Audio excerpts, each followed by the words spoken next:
another thing that happened to my grandpa, when he was building his dairy barn, he fell off the roof, and he broke his back.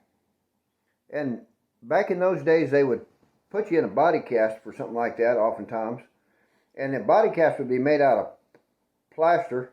I broke my leg when I was young, and that's how they still did it back then. They'd wrap your leg with some sort of cotton, and then they'd put plaster Paris cast on, and you hopped around on that. Well, Grandpa couldn't hardly even walk.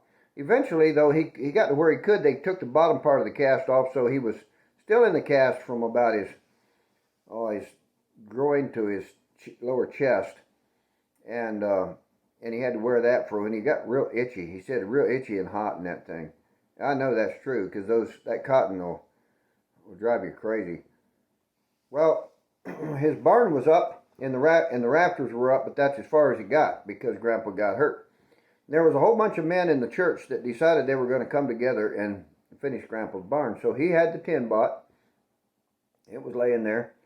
So one Saturday morning, here comes all these old cars in the driveway, and all these men get out, and they're there with their hammers and saws, and they're planning to put Grandpa's roof on.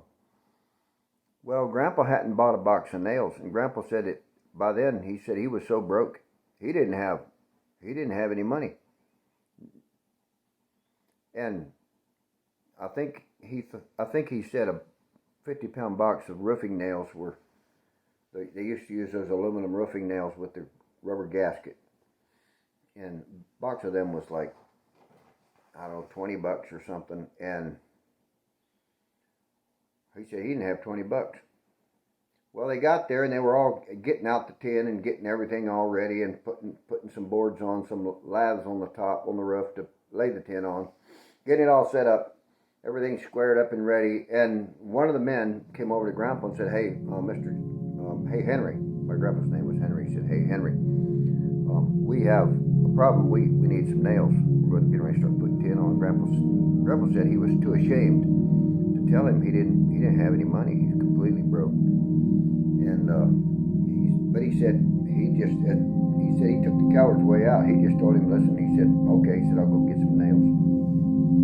Turned around and he started walking toward the car. His head was just spinning because he said, "I had no idea how I was going to get nails, but I figured I must find a way." While he was walking from the barn to his old car, a big fancy car drove in, and it was the guy that Grandpa rented part of his land from. And he was a tightwad, Grandpa said. He'd skin a flea for its hide and tallow.